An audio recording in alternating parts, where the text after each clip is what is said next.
Hordoftoota fi daawwattoonni YouTube chaanaalii dhaabbata hordoftoota amantii waaqeffannaa baatii fulbaanaa bara 2022 yeroo fulbaanaa keessa ayyaanni yaadannoo warra abbaa Oromoo ni kabajama. Kanaaf dhimma ayyaana yaadannoo warra abbaa Oromoo kanarraa waan dudubbannuu fi waan mari'annu qabna. Akka hawaasni keenya bal'aan uummanni keenya Oromootis ta'ee agartee deeggartoonni fi jaalattoonni amantii waaqeffannaa maalummaa ayyaana yaadannoo warra abbaa Oromoo kana akka hubatanii fi maalummaa ayyaana yaadannoo warra abbaa Oromootirraa jalqabnee haala kabaja isaa bu'aa isaatii fi maal akka inni kabajamu yoom akka inni kabajamu hubannoo kennuuf deemnaa. Jalqaba maalummaa ayyaana yaadannoo warra abbaa Oromootirraa kaana. Ayyaana yaadannoo warra abbaa Oromoo jechuun mee akkamitti ibsitu isin? Maqaan kiyya Darajjee Raggaasaa Yaamii jedhama. Akka dhaabbata hordoftoota amantii waaqeffannaatti ittaanaa gaggeessaa kutaa of danda'uuti. Ayyaana yaadannoo warra abbaa Oromoo waggaa jennu ayyaana amantii jechaadha. Ayyaana amantii waaqeffattoonni kabajan akkuma ayyaanota biroo ayyaana uummanni Oromoo osoo sagantaan isaa hin kufin dura gaafa sirni gadaa jiru gaafa uummanni kun sagantaa mataa isaatiin bobba'ee galu ayyaana uummanni kun kabajachaa turedha jechuudha. Kana malees ayyaana yaadannoo warra abbaa Oromoo waggaa jennu uummanni Oromoodha namni tokko dhalatee lafa kana gubbaa yeroo jirutti namarraa dhalatee namni inni irraa dhalate sun haadhaaf abbaa isaati irraa jalqabee haga hundee dhaloota isaa inni itti hidhatee jiruutitti jechuudha. Kanaaf namni jiru kun warra dabree wajjin innillee hariiroo qaba jedhamee amanamaa jechuudha. Dhugaan amantiitillee waa'ee amantii biraallee dubbachuun barbaachisu. Dhugaa amantii keessa jirullee isuma. Haa ta'u immoo uummanni Oromoo addatti ayyaana yaadannoo warra abbaa Oromoo waggaa jedhuun dhaloota isaa warra dabran kan qabeenya lafa kanarraa qaban itti dhiisan, kan aadaa itti dhiisan, kan afaan itti dhiisan, kan amma amantii waaqeffannaa nuti jennu kan itti dhiisan, kan lafaa fi gartee qabeenya lafa kanarra jiru hunda itti dhiisanii dabarsan isaasan yaadachuu jechuudha. Ayyaana yaadannoo warra abbaa Oromoo waggaa jennu. Warra abbaa Oromoo waggaa jennu gaa warra jechuun afaan Oromootiin maatii jechaadha. Warra hojii maatiidha. Warra abbaa baluu jedhan abbaa baluu san qofa otoo hin taane maatii inni qabu hunda jechaadha. Warra abbaa Oromoo waggaa jennu akka waliigalaatitti Boorana, Bareentoo dabalatee dhaloota gartee gosatti Oromoo lakkaawwatan hunda jechuudha. Kun hundi isaa warra abbaa Oromoo jedhama. Warra abbaa Oromoo waggaa jennu karaa biraatiin maatiin akka uummata Oromootitti abbaadhaan yaamama. Kanaaf warra abbaa Oromoo jenna jechaadha. Ayyaana kana keessa egaa waan baay'eetu jira. Ayyaanni kun gaafa agartee waaqeffattoota biratti waggaa ibsamu kanaa ol waan baay'ee kan of keessaa qabu. Dhaloota kanaafillee ayyaana argitee sirriitti gadi qabanii ilaalan yookaan immoo ayyaana kiyya jedhanii waggaatti kan isaan kabajan kan sirriitti itti qophaa'anii eeggatan ilaalcha ayyaana kanaaf qaban guddaadha jechuudha waaqeffattoota biratti. Maalummaa isaa waggaa jennu waganoo siibsee hingaa kan godhatu. Dhugaadha uummanni keenya sirriitti gadi qabee kan beeku qabu. Maaliif waggaa jennee ayyaana yaadannoo warra abbaa Oromoo wanni jedhamu hawaasa keenya keessa badee jira. Guutummaan guututti caccabsanii ayyaana yaadannoo warra abbaa Oromoo kun badee waan jiruufi kabaja ayyaana yaadannoo warra abbaa Oromoo waan jedhamu kana uummanni keenya hin beeku. Kanaaf gadi fageenyaan garuu hawaasni keenya wanni inni beeku qabu ayyaana yaadannoo warra abbaa Oromoo jechuun ayyaana dhaloota keenya warra dabran yaadachuudhaan geggeeffamu jechuudha. Ayyaana dhaloota keenya warra dabran waggaa jennu Oromoo fa'a, Booranaa, Bareentoo, idda keenya warra irraa dhalan, warra biyya tana nu dhaalchise, warra ofii biyyoo ta'e san yaadachuudhaan ayyaana geggeeffamu jechuudha. Gabaabinumaan waggaa sirriitti ibsinu ayyaana dhaloota keenya dabran Oromoo fa'a agartee eenyu yaadachuu qaba dhaloonni kun waggaa jennu warra biyya keenya nu dhiisee dabre warra dhalee lafa kanarraa nu qabu. Waan irra nuti itti jiraannu kana mukaa citaattu maqaa baasanii warra dabran sun warra akaakileewwan keenya abaabileewwan keenya lafeen isaanii lafa sana jala jirtu san yaadachuudha jechuudha. Ayyaana yaadannoo warra abbaa Oromoo waggaa jennu Oromoota dabran yaadachuu hanga gurraacha Afrikaa hanga Kuush bakka agartee Oromoon kun iddi isaa irraa harkifamu hunda warra firooma dhiigaa agartee walitti qabnu san yaadachuudhaan ayyaana gaggeeffamu jechuudha. Ayyaana yaadannoo warra abbaa Oromoo jechuun afaan Oromooti miti Afaan Oromooti. afaan Oromooti. Namaa galuu qaba, hubatamuu qaba. Ayyaana yaadannoo warra abbaa Oromoo jennaan namni irraanfatillee dagatillee wallaalillee ayyaana yaadannoo warra abbaa Oromoo jechuun ayyaana dhaloota keenya darban yaadachuudhaan geggeeffamu akka ta'e uummanni keenya beekuu qabaa jechuudha. Akkuma atu jette ayyaanni kun yeroo ammaa waaqeffattootaan kabajama. Uummanni Oromoo duratti waaqeffataa nama ture. Waaqeffattoonni yookaan Oromoon warra isaanii abboota isaanii irraa dhufan san yaadachuudhaanii ayyaana yaadannoo warra abbaa Oromoo geggeeffatu jechuudha. Kanaaf maalummaa ayyaana yaadannoo warra abbaa Oromoo waggaa jennu uummanni keenya sirriitti beekee maal jechuudha waan jedhu kana sirriitti beekee hambaan isaatiillee agartee bifa adda addaatiin caccabee hawaasa keenya keessa uma jira. Yaa ta'uuti immoo waan Oromoon yaadachuu qabu sun Oromoo yaadachuu qaba jechuudha. Oromoon ilmaan isaa lafa kanarra jiru kun ilmaan Booranaa Baarentuu kun abboota isaanii Booranaa Baarentuu yaadachuu qaban jechuudha. Kanaaf uummanni keenya sirriitti beekuu qaba, hubatuu qaba. Kan agartee bakka kamiyyuu jiru amantii fedhe keessa iyyuu haa jiru Oromoon lafee takka abbaa tokko qaba. Ayyaana yaadannoo warra abbaa Oromoo jechuun Oromoo kamiyyuu laallata. Namni abbaa isaa yaadate lafa kana gubbaarratti ni yaadatama. Namni lafee abboota isaa kabaje ni kabajama waan ta'eef ayyaana yaadannoo warra abbaa Oromoo jechuun ayyaana dhaloota keenya dabranii yaadachuudhaan geggeeffamu jechuudha. Mee kana erga mana irraa jenne ayyaanni kuni ayyaana reefu erga dhaabbanni hordoftoota amantii waaqeffannaa kun dhaabbate tolfamee uumamee kabajamaa jirudha moo ayyaana uummanni Oromoo gaafa gadaa qabu san gaafa galma qabu gaafa waaqeffannaan jiru san geggeeffataa ture wanni jedhamu kuni hawaasa keenya keessatti akka gaafisitti namoonni waaqeffannaa xiqqeechuu barbaadan yeroo maqaa dhadhaan hin jiru. Ayyaanni yaadannoo warra abbaa Oromoo kun ayyaana erga dhaabbanni kun dhaabbate tolfame moo ayyaanni kun erga uummanni Oromoo odoo hin cabin dura kan ture moo erga cabee ka'ee jaarmiyaan kun erga ka'ee kan uumamedha. Mee asirratti ibsa bal'aa kenninu asirratti maal jettame? Dhugaa dubbachuudhaaf yeroo tokko tokko wanni tanaan dura jiru tokko yoo badee jechi ati itti yaamtullee wajjinumaan bada. Fakkeenyaaf mukni tokko tanaan dura lafa kana gubbaa jiraatee mukni sun maqaa qaba jechuudha. Mukni sun hoggaa bade maqaa isaa wanni yaamanii jira? Hin jiru. Hin jiraatu jechuudha bara. Hin jiru. Afaan illeen akkanatti badaa deemaa jechuudha. Wantoonni baay'een akkanatti badaa deemu. Wanni sun adaduma badu wanni biraa bakka bu'a. Wanni biraa gaafa bakka bu'aa deemu wanni sun hin dagatama. Har'a hoggaa wanna san namni beeku dhufee too hime wanni sun waan haaraa fakkaatee namatti mul'ata. Wanni biraa immoo wanni bakka san bu'ee too wagguma agartee 50-40 taa'ee tokko immoo waan waasanirraa olii waan nuti beeknu waan dhaloonni kun beeku fakkaatfamee yeroo nuti mul'atu ni jiraata jechuudha. Kun egaa waanuma rakkinuma waan kufee tokkootirraa waan mul'atu jechuudha. Nuti amma jechoonni tanaan dura turan jechoonni manguddoonni tanaan dura dubbatanii fi hawaasni dhaloonni namaa kun dubbatu fayyadamuyyuu tokko miti jechaadha. Sababiin isaa maalinni nuti magaalaa keessa kan jiraannu bakka adda addaa yoo jiraannu maqaa namni biraa waan maqaa namni biraa ittiin moggaasessanii fayyadamna waan ta'eef maqaa dhaloonni keenya tanaan dura jiru san hin beekuu hin dandeenyu jechaadha. Wanni dagatamu hin jiraatu. Wanni dagatamu waan baay'eetu jira kana qofa miti jechuu barbaadatan yaadni yaadannoo warra abbaa Oromoo sababa amantii waaqeffannaa jennuun sababa kanaan yaadeebifnee nuti har'a warri waaqeffataa jiru kun akaafnuuf malee wantoonni dagataman hedduutu jiraadha wanni uummata Oromoodha. Waan baay'eetu jiraadha. Kanaaf gaafa nuti ayyaana yaadannoo warra abbaa Oromoo jennee too kaafnu tariitii waanuma har'a nuti uumne yookaan immoo akka amma isin gaafattan kana waanuma amma ifa waaqeffataan kun yookaan dhaabbanni hordoftoota amantii waaqeffannaa hundaa'ee jiraate namatti fakkaachuu danda'a jechuudha. Haa ta'u malee garuu uummanni Oromoo dhaloota isaa darban ni yaadata. Kunis akkuma reefu kaafne san tokko wanni dhaloota dabran yaadataniif irraa dhalatan warra irraa dhalatan namni namarraa dhalate waaqni nama kana nama gidduutti uume malee samiidhaa gadi roobne eessa uumbaan ati dhaloota irraa dhalatte dhaloota irraa dhalatte san yoomillee yaadachuu qabda dhiiga keetii isaan san irraa tolfamteedha waaqni isaan irraa tolfamte asis immoo isaan sanitti fuula deebuu qabda.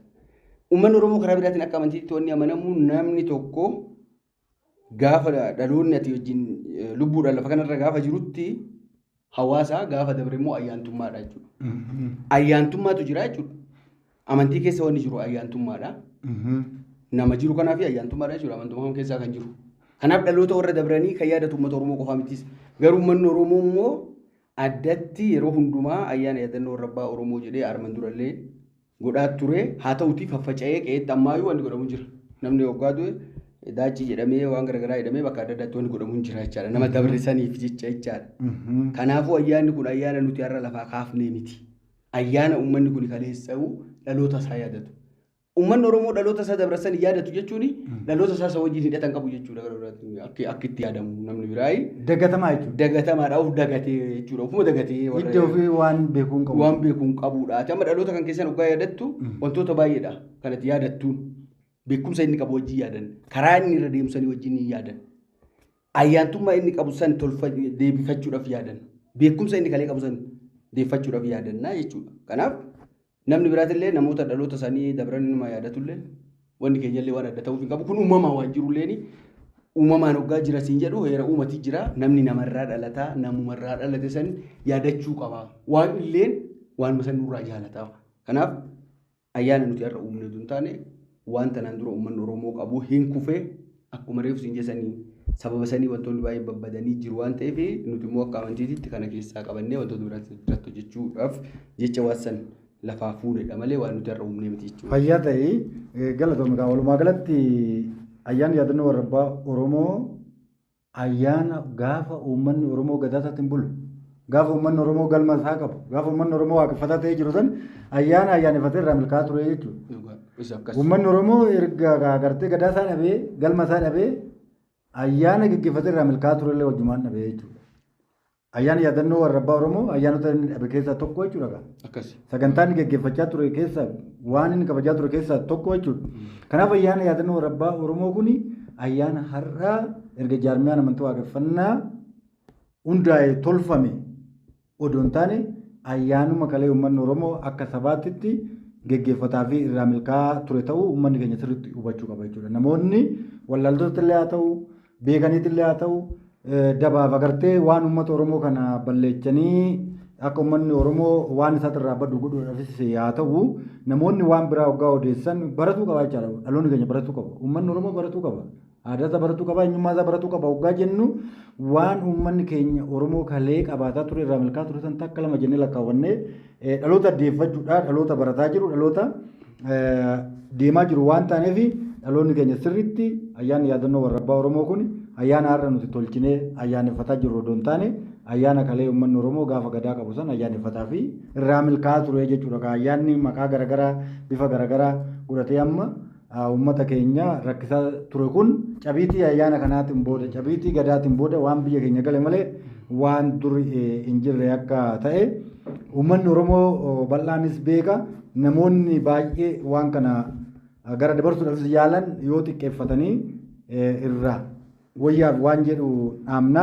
Ayyaanni kun maaliif sirriitti giddugaleessummaan isaa rukutamee akka sabaatti waloon kabajuun isaa rukutamee qixuma takka takkaan bakka tokko tokkotti maaliif sadarkaa jira jedhamuu dura hin dandeenyerra maaliif ga'e? Akkuma dura jenne san nuti akka uummata Oromootitti uummanni Oromoo waan dhabee hin beeka. Waan hedduu dhabee jira. Waan dhabe san deebisuudha amma wanni dhaloonni ammaa kun carraaqqin inni godhaa jiru. Namuu kana beekuu qaba.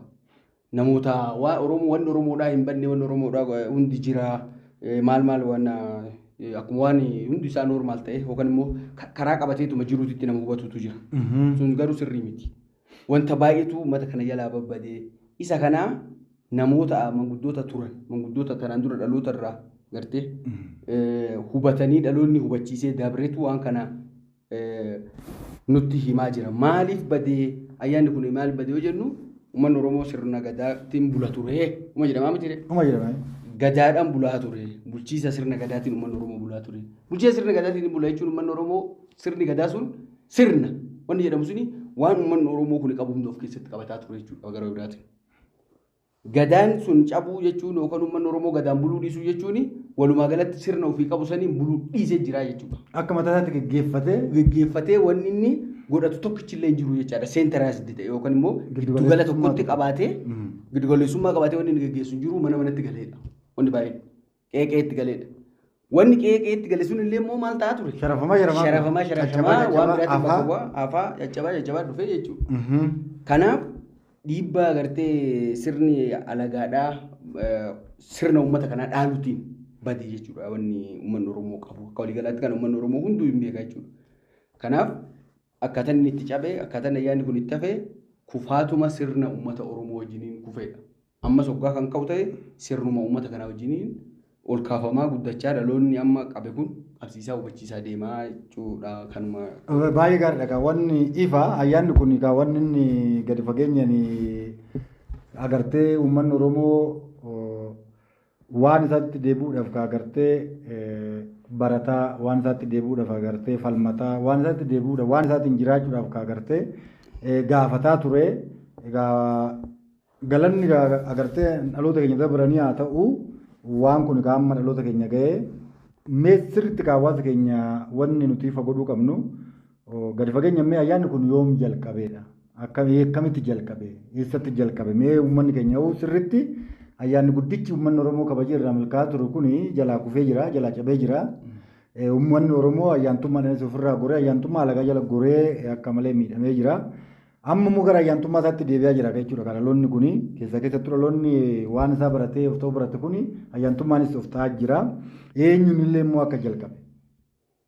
Akka jaarmiyaatti immoo agartee akkaataa kamiin jalqabame wanta amma uummanni keenya hubachuu qabu.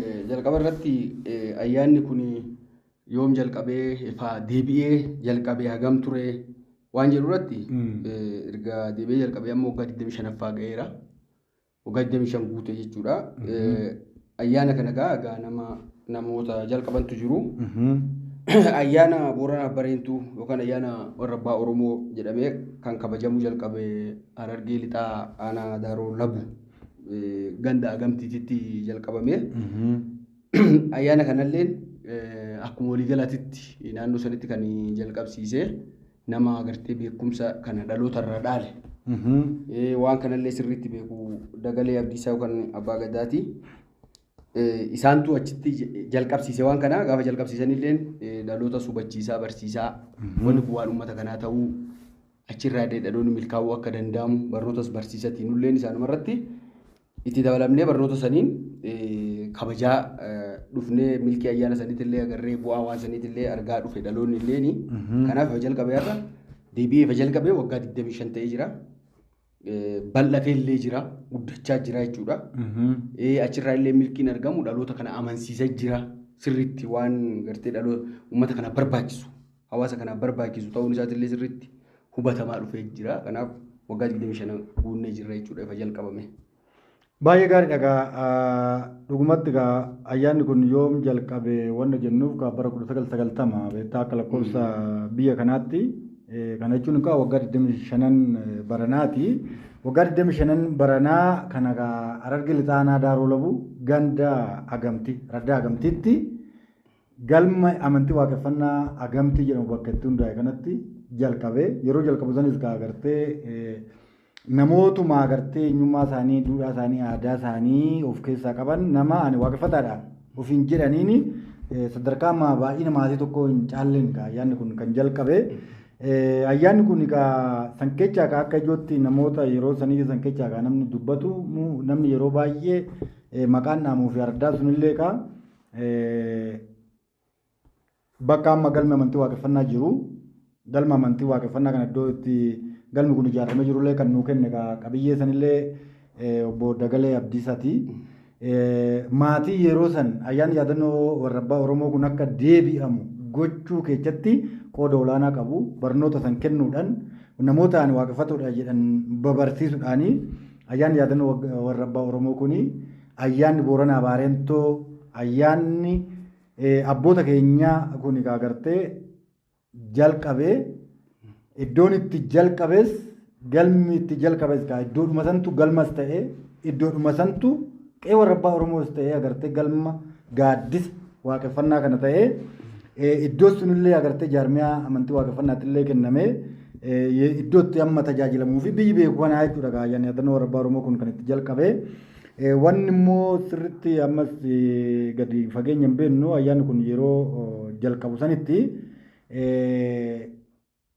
waan agartee akka hawaasa biyyaatitti ilaalchonni hawaasni keenya baay'ee ofirraa fagaatuudhaan waan ofii dagatuudhaan bu'aa irraa argatus wallaaluudhaan bakkuma adda addaatitti akkuma goretti dhiibban illee turee jiru. Yeroodhuma san irraa kaasee dhiibban turee jira. Yaa ta'u malee namni eenyummaa isaa beeku waan adda addaatiin jechootanis haa ta'u gochoota adda addaatiin hin laalahu waan isaatti oobsa. Ayyaanni yaadannoo warra abbaa Oromoo kun bifa kanaan jalqabee deemaa ture. Yaa ta'uti dhaabbanni hordoftoota amantii waaqeffannaa immoo qaama seerummaa argatee erga akka biyyaatti giddugaleessummaa tokkoon amantii waaqeffannaas gaggeessuu qabee giddugaleessummaa tokkoon galmootas babal'isee deebisee ijaaruu jalqabee giddugaleessummaa tokkoonis immoo ayyaana yaadannoo warra abbaa Oromoo kana kabajuu jalqabee agamtii kana guyyuma waaqeffattoonni abbaan gadaa fa'aan achitti akkaataa kabajuu jalqabaniin itti fufee jalqabee mee akkaataa kamiin akka sabaatittis akka jaarmee amantii waaqeffannaatittis fulbaana 19 waaqeffattoonni fudhatanii iddoon itti kabajamus agamtuma ta'ee daaroo labuu ta'ee akka ta'u mee akkamiin ture mee seenaa sana akkamitti yaadanna wanna jedhamu irraa dubbannu mee kanarraas waan jettu jira hawaasa keenyaaf. Inni amma yeroo kamiyyuu taananii nuti lafti Oromoo hundi kuma Oromooti. An Oromooti. Dachii Oromoo hundarratti ayyaanni oo kabajame milkii maa jechuudha. Aga lafa lafeen ta'e jirtu hundattuu numa kabajnaa nuuf ta'a jechuudha. Baay'ee wanni miti jechuu barbaadanii addatti argite bakkuma akka bakka sanitti hoggaa jalqabnu wanni ijoon isaa akka bakka san filan nu taasiseef hin jira bu'aallee ni qaba bakki sun jechaadha. Gaafa jalqabnu warri asii gadi bu'e amma namni baay'inaan namni gara bahaa jiru namni tokko hoggaa amantii musliimaa hin hordofne yookaan hin beekne amaara yeroo ittiin jedhanillee hin jira. Kun egaa akkuma alagaan itti nu barsiise. Namni agartee islaama hin taane amaara warri sun amaara hoggaa jedhan beekamaadha. Oromoo miti. Intalallee ittiin kennaa illee waan baay'ee jira. Wajjin hin nyaatanii yaadu tokkoon nyaatanii. Wallagachuun hin jira. Waan hawaasni keenya abboonni keenya keessa dabranii jiran waan nullee ayyaana agarre. Ayyaana agarre. Rakkoo guddaa bakkee kanaan agartee mul'atu. Kanaaf ayyaana kana gaafa achitti kabajaa turanitti guddoon kunillee Booranni bareentu manni Oromoodha. Dur haaduma tokkoon qalatee nyaata. Ilmaan abbaa tokkooti waan. Ilmaan abbaa tokkooti. Qabeenyi qabanillee kan Oromooti. Kan abbaa tokkooti. Dachiin qabanillee kan abbaa isaaniiti kan Oromooti. Kan haadha isaaniiti. Kanaaf uummanni kun waliin qalatee nyaachuun waliin bilachuun bakka tokkotti wal ga'uun barbaachisaadha. Ayyaana yaadannoo warra abbaa Oromoo jennu gaafa sanillee gaafa Oromoon sagantaa qaba jenne sanillee uummanni kun wal qoodatti miti kan wajji kan nyaachaa ture jechuudha. Walqooddaan kun kan dhufe eeguma sirni kun kufee uummanni amantii garaagaraa jala goree akka biraallee wal se'e. Akka biraa wal se'edha. Kanaaf bakka sanitti ayyaana san gaafa kabajnu tokkoffaa manguddoon kunillee achitti ayyaana kana barnoota barsiisaa turan. Yeroo baay'ee karaa giddugala kanatti karaa adda addaatitti wanti baay'een wanni Oromootillee garanaa akka dhufu yaadama. Haa ta'u bakka baay'ee Oromoon hin jira. Bakki suni itti milkoofne akka waliigalaatitti. Manguddoon sunillee achitti barsiisuudhaan itti milkoofne lammaffaa uummata kanallee wal barsiifne. Uummanni kun Booranaa Bareentoo uummata tokkicha uummata afaan tokko dubbatu uummata aadaa tokko qabu sirna alagaattu addaan facaase uummata kana. Dhugaadha. Sirni alagaa addaan uummata kana erga facaase immoo wanni uummanni kun ittiin walitti deebi'u waan isaatti walitti deebi'a. Ayyaantummaa isaa sanii walitti deebi'a. Wanni biraa wanni ittiin walitti deebi'u hin jiru. Wanni biraa wanni alagaadhaa wanni uummata kana walitti isa deebisu hin jiru. Ablee tokkichaa wanni isa nyaachisu waan isaa qofa. Wanni biraa hoo kan qabatu ta'e waliin nyaachuu hin danda'u. Waatu gidduu saraara wayiitu gidduu kaa'ama waan ta'eef waliillee fuudhuu hin danda'u walirraa horuus hin danda'u. Qajeelfama adda addaa gidduu kaa'ama. Qajeelfama adda addaa namni gidduutti baasee uummata kana addaan kuta waan ta'eef inni kunillee akka jirutti ta'ee har'aan tana nuti namni hundi isaanii wal jaalatee namni musliima ta'ellee ayyaana kana hirmaatee dhufee nyaata. Ayyaana Booranaa Bareentuutti jedhee tamanaa jechuudha kan waaqeffannaa yookaan dhimma amantaa qofa godhee ilaalu. Dhimma dhaloota isaa warra dhalatan dhimma eenyummaa godhee ilaala uummanni amma naannoo sanii. Sheekas haa ta'u eenyumtuu haa ta'u horii achitti qalame san hin nyaata kan maqaa warra abbaa Oromootiin qalamee anis Oromoodhaa jedhee ilaala malee maqaa baluutiin qalamee maqaa amantii akkasiitiin qalamee waan jedhu san uummanni sun keessaan qabu. Oromoodhaa jedhee waan Oromoon qalee maqaa Oromootiin qalamee dheetti nyaata. Nulleen akkasumatti beekna. ayyaanni kunillee akkasumatti ayyaana Oromoo walitti fidu ayyaantummaa isaati waan ta'eef. Sirna isaa kan kalee odoo isaan hin diigamin qabassa waan ta'eef kanumatu uummata kana walitti fida waan ta'eef waan kana giddugala godhateeti manguddoon sunillee achitti waan hojjechaa turamee fi akka dhaabbata hordoftoota amantii waaqeffannaa dhaabbata keenyatti illee yaa'ii waliigalaatiin illee irratti mari'atamee haalli jiru hubatamee faayidaan inni qabus ilaalamee ayyaanni sun fulbaana 19 jenneetuma akkuma lakkoofsa biyya kanaatti kan nuti ittiin kabajaa turre. Kanaaf achitti ayyaana san gaafa kabajnu bu'aan isaa inni guddaan illee haalli ilaalamee achitti kabajamaa ture illee isa kanaa jechuudha. Sanii fi namni maaliif bakka sanitti kabajamaa fakkeenyaa fi waanuma argitee ayyaana nama tokkoo fa'aa godhanii hubachuun hin jiraata. Kun egaa dogongora dhaloota kana gidduutti uumudha. Ayyaana nama warra tattaafatu dogongora dhaloota kana gidduutti uumanii dhaloota kana daangatuu nuti garuma lafti keenya hundi isaatu keenya bakki nuti lafeen keenya jiru hundi keenya waan jennee sirna feenetti gaggeeffannee sirna feenetti haa ta'u amanuu qabna namni keenyas kana hubachuu qaba. Oromoon kamuu kana hubachuu qaba. Ayyaana kana achitti kabajuun faayidaa guddaa dhaloota kanaaf qaba akkuma Oromootittu. Wanta gufuu adda addaa balleessaa jechuudha dhaloota kana gidduudha. Namni illee akka amantiidhaan illee akka malee hin qoodne gargaara. Amantiidhaan wal qoodee namni akka waliin gartee waliin miine walillee akka baru. Egaa walillee baruu qaban baruu qabu dhaloonni. Lafa isaallee nama isaallee baruu Lafa isaallee nama isaallee Siyyaa qofti maal godha? Maal godha wal baruu qaba. Kanaaf namni achi qofa Finfinnee dhufuu hin qabu.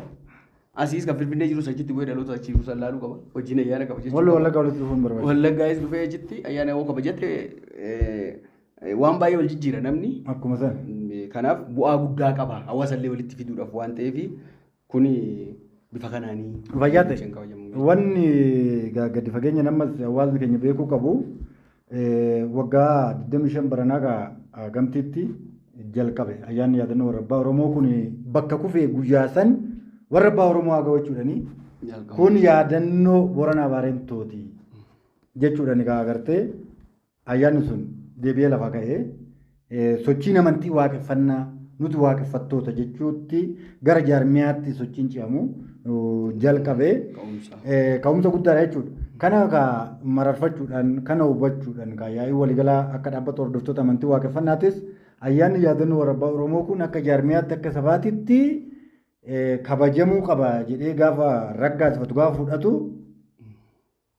hagamtumatti nuuf haa ta'u agartee hagamtiitti akka sabaatitti ayyaana yaadannoo warra abbaa Oromoo kana oo kabajne lafa duraan agartee deebi'ee itti ka'eefi barnoonni itti gaggeeffamaa ture wiirtuu barnootaa ture yaadannoon kunillee achitti barsiifamaa ture fi achitti agartee bu'aa guddaa waan buuseefi achi kaanee wal lolchuu hin dandeenya wallagga jechuu hin dandeenya garummoo bakkuma sanitti hawaasni naannoo sanii fudhatee guyyaa sanitti aadeffatee fi agartee akka kalaandaratti guyyaa sana lafa kaayyatee uummanni naannoo sanii waan kabajaa tureefi nullee akka jaarmiyaa amantii waaqeffannaatti yaa'ii waliigalaa manni maree dhaabbatichaa murteessee kabajamuu qabee jechuudha akka sabaatitti kanaaf biyyi keenya namni keenya fulbaana 19 uggate ayyaana yaadannoo warra abbaa Oromoo kabajuudha. Fulbaanni seenan sochii amantii waaqeffannaa sanii wanni qophaa'ullee akka qophaa'uu fi koreen ayyaanaa bara baraan achitti bu'ee hojii hojjeta. Namni kanas sirriitti beekuun hawaasni keenya keessaallee fagoorraallee sirriitti beekuu qaba. Wanti akka sabaatitti agamtii adda goonee kamis irraa adda goonee yookaan immoo naqamti irraa adda goonee yookaan finfinnee irraa adda goonee achitti kabajne jiraatee oddoo hin taane waan achitti dura jalqabamaa ture. Jaarmiyaan kunis oddoo hin geggeeffamin dura naannoo sanitti baramee qaamni seerummaattis nuu kennamee waan sun oddoo akka biyyaattis hin beekamin naannoo sanitti dhaloonni wal ga'ee hubatee baratee sadarkaa aanatti illee bulchiinsi jirullee waa san baraa turee fi qaamni seerummaatti illee oddoo hin bahin ilmaan Booranaa Baarentoo walitti dhufanii guyyaa san kabajachaa turanii ayyaanni yaadannoo warra abbaa Oromoo kun maal of keessaa qaba? Bu'aa maalii uummata Oromoo kanaaf fida? Hoo kabajnee bu'aa maal arganna? Hoo kabajuu baannee bu'aa maal dhabna? Maaliif kabajamaa? Wanna jiru wanna nu barbaachisu wanna nu fayyadu wanna dhaloota kana fayyadu kabajamuu qaba. Kan immoo faayidaa irraan arganne miidhaa irraa qaban baqachuu qabda. Hambisuu qabdaa miti ree. Kanaaf mee maal of keessaa qaba waan jiru kanarraa dubbannu meeti jalqabe. Baay'ee dubbanneetu jirra. Bu'aan isaa inni guddaan ayyaantummaa ofii deeffachuudha. Namni hawaasni kamuu amantii isaa keessatti ayyaantummaa dhaloota isaa gabbifachuudhaaf waan godhutu jira. Kana namaaf himuu nu barbaachisu hin beekanamuu waan ta'eef uummanni Oromootis ayyaantummaa isaa gabbifachuu qaba. Ayyaantummaa gabbifachuu hoggaa jennu dhugaa isaatitti akka deebi'u. Ammallee immoo gartee dhaloota dhugaa akka ta'u beekumsa dhaloota isaatitti dhaloonni isaa kaleessa qabu sanitti akka deebi'uu fi dirqama fuula gara abbaa isaa san deeffachuu qaba. Gara ayyaantummaa dhaloota isaa san deebi'uu qaba. Ayyaantummaa ofii sanirraa milkaa'uu danda'uudha. Inni ijoon isaa. Ayyaantummaa ofii san yaadachuudhaan milkaa'aadha. Haga ammatti illee milkoofnee jirra. Namuu addunyaa kanarratti akkuma duratti dubbanne amantii garaagaraatu jira. Amantiin garaagaraa dhufu kun hunduu isaatu sabarraa dhufe qaba. Bakka irraa dhufu qaba. Akkaataa mootiin ayyaana isaa ayyaaneffatu qaba. Mataa isaa qaba. Ayyaantummaa ayyaana akkaataatti ayyaana isaa ayyaaneffatu qaba. Sababa ittiin geggeeffatu qaba. Maaliif akka jedhee geggeessu qaba. Amantiidha jechuudha. Inni sun amantiidha. Kanaafuu bu'aan ayyaana kana tokko lama sadi jennee ibsuudhaaf baay'ee guddaadha jechuudha barbaadanii dhaloota kana walitti fiduu keessatti ayyaantummaa dhaloota kanaa cimsuu keessatti dhaloonni kun akka wal jaalatu akka wal jala yaa'u akka dhugaa dubbatu akka karaa dhugaa deemu akka tasgabbii argatu waan dhabee hundattuu akka deebi'u hin gargaara ayyaantummaan isaa. Kanaaf ayyaantummaa nu gargaara ayyaantummaa warra keenyaa. Kanaaf ayyaantummaa warra keenyaa tayyaadan ayyaantummaa warra keenyaa santu irraa dhalanne waan ta'eef warra dhalanne waan ta'eef warri sun gaafa jira fira keenya gaafa hin jirre immoo ayyaantummaa keenya jechuudha nu fayyaduudha nutti dhiyaatu. Kana hoon jedhu numa bira jira ayyaantummaa isaanii nu biratti hafe nu bira jiraadha. Akkasitti amanna nuti. Kanaaf nu fayyadaa ture dhugeeffannoo keenya isa guddaadha. Dhugaa keenya isa guddaadha. Gulantaa adda addaa kan namni agartee dhaloota keetirraa si kutuudhaaf yookaan yaadaaf abbaa keetirraa si kutuudhaaf waan baay'eetu jedhama. Maqaa keetiin akka yaamamne nama jiru jira miti maqaa kan warra keetitu bee warra abbaa Oromoo jecha jedhu kanaawu yoo yaamtu lakkee akkanaa miti ati warra abbaa Oromoo jechuun ta'e warra abaluu jedhii ati ganda akkasiitirraa dhuftee namni namaan jedhullee numa jira. Akka isarraa dhalattetti akka ati isaan of yaamtu namni barbaadu hin jira. Kun immoo akka amantii waaqeffannaatittis adeemsaa miti.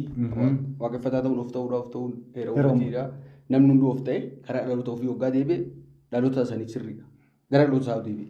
Nuuf immoo gara dhaloota keenyaa deebi'uun ayyaantummaa warra keenyaa kan jabeeffachuun sirriitti guddina guddaadha nuufi.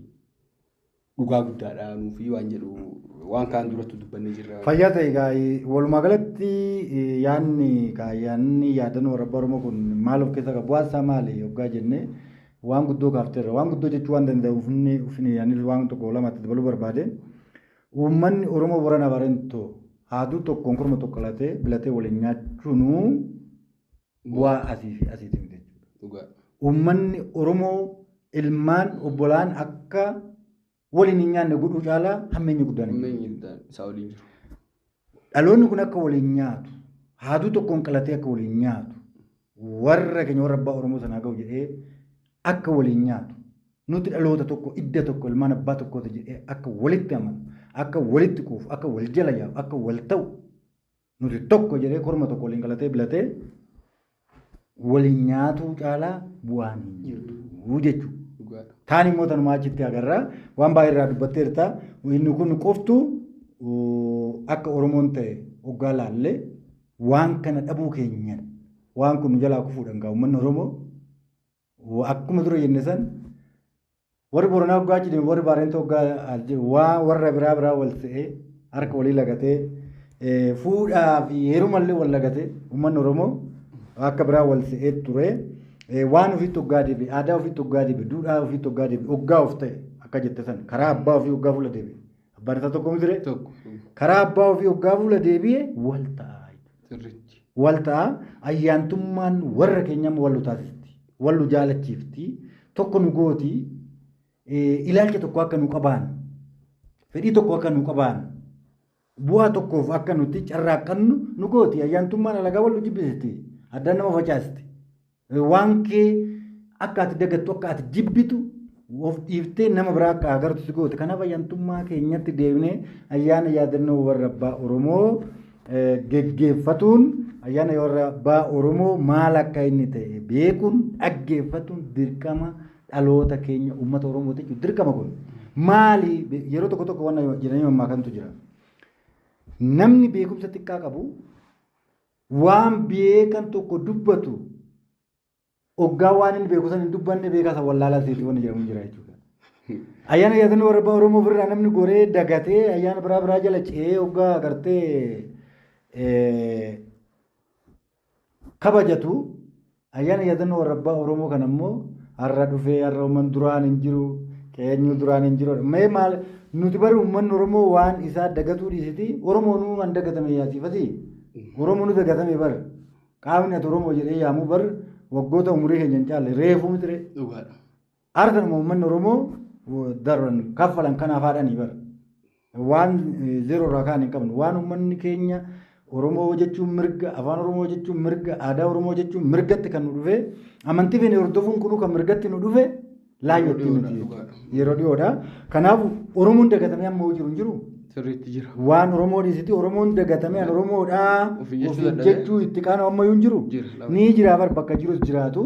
Kanaaf uummanni Oromoo sirriitti dhimmi ayyaana yaadannoo warra abbaa Oromoon hoggaa jennu dhimma ayyaantummaa dhaloota ofiiti dhimma eenyummaa dhaloota amma jiruu kanaatillee waan ta'eef dhimma milkaa'ina dhaloota irraa buruutillee waan ta'eef ayyaana yaadannoo warra abbaa Oromoo kabajuun barbaachisaadha.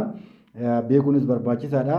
Ayyaana yaadannoo warra abbaa Oromoo kana kaa hoggaa geggeessinu kaa agartee nyaata warra abbaa Oromoo duraanii waan jedhamu jira. Nyaata warra abbaa Oromoo uummanni Oromoo gaafa duraa damma dhadhaa foon aannan uummata nyaataa ture. Waan kunillee argamee dhiichisaan sirbaan jeekkarsaan agartee waan abbaan keenya dur godhaa ture san waan abbaan keenya duratti qabu san jabeessuudhaanii afaan Oromootiin ayyaanni yaadannoo warra abbaa Oromoo kunis kan geggeeffamu. Kalaqamti isaatu uumamumti isaatu amantii waaqeffannaas ta'e gadaas ta'e afaan maaliitiin uumame? Afaan Oromootiin kalaqame kan geggeeffamullee afaan Oromootiin miti ture. Kanaaf maaliif eenyummaa lafa tanaati lafee tanaati waan ta'eef uummanni keenya kana sirriitti beekee kabajachuu qaba. Atillee jetteewwan yookaan dardarbannaa adda addaa jirtu walitti qabsiistee xumura irratti waan jettuun yoo qabaatte kana marii keenya asumarratti gabaabsanas hin jedha.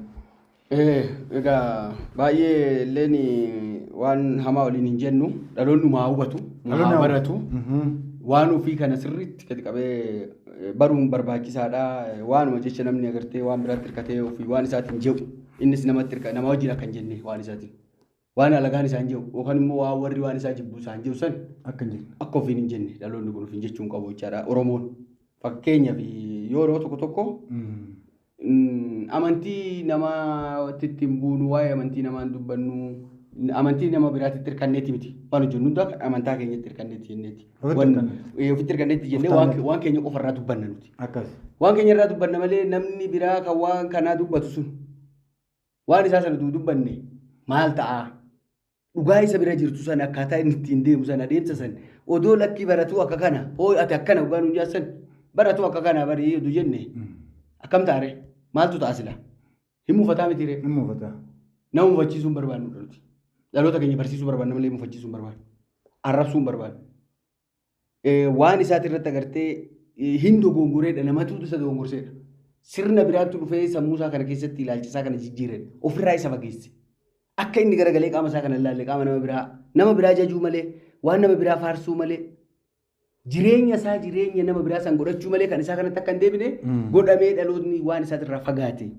Kanaaf yeroo hundaa waan isaa tokkooti jetteeni kan isa fayyadu caalaa waan isaatillee waan kiyya wanni inni jedhu waan caccabaa wayii guura waan agartee sila agartee jireenya isaa fooyyessine wayiiti waan guddaa godhee namni biraatillee isaaf hima.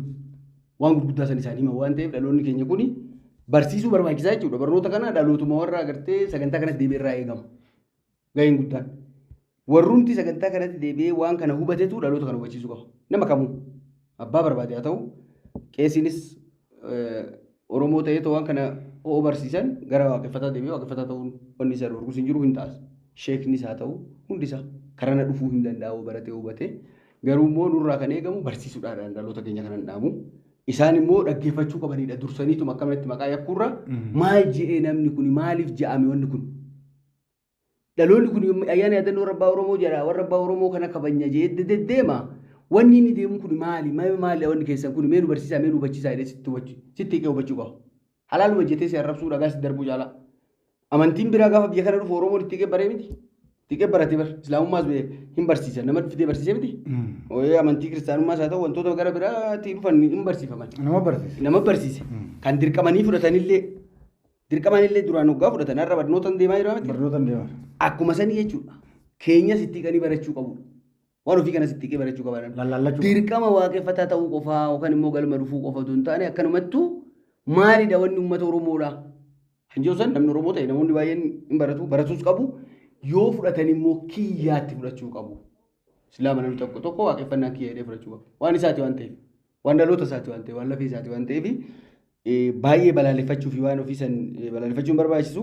Nulleen immoo isaan akkana jaan jennee baadiyuma isaa yookaan immoo akkuma mallee waan ammeenyaa isaaniirraa dubbannuu qabnu haa baratanii qofa dhaabna fi. Fayyaa ta'e kan galatoomii egaa walumaa galatti nama yoo dhoofte wajjin laalaatu illee ayini wanni Oromoon jedhu san kana jechuudha. Nama waggaa agartee dhoofte wajjin laalaatu hin dhaan jechuudha. Qummatti qabatanii in eeggatanii walli isaallee beektaa wallaalaa ofii wanni jedhan tokko hin jira jechuudha. Wallaalaa ofii suutuma yoo baay'inaa jedha beektaa yoo baay'inaa suutuma kanniisati wallaalaa ofii suutuma barsiisati gaafsana dubbiin taate wanni jedhee walli isaallee sirbu tokko hin jira.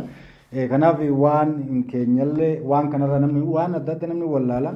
Beekumsa hunda qaba namni ofiin jechuu hin danda'u. Kanaaf waan namni tokko beeku maal jettee irraa baratuun barbaachisaadha. Walirraa baratuun nu barbaachisa. Nus immoo suutuma irrumaa jalaan waan tokko barataa deemuu qabna jennaa. Daawwattootaa fi hordoftoonni YouTube chaanaalii dhaabbata hordoftoota amantii waaqeffannaa marii keenyarraa maalummaa jana yaadannoo warra Rabbaa Oromoo ilaalchisnee goonuu asumarratti xumurraa horaa bulaa galatooma fayyaa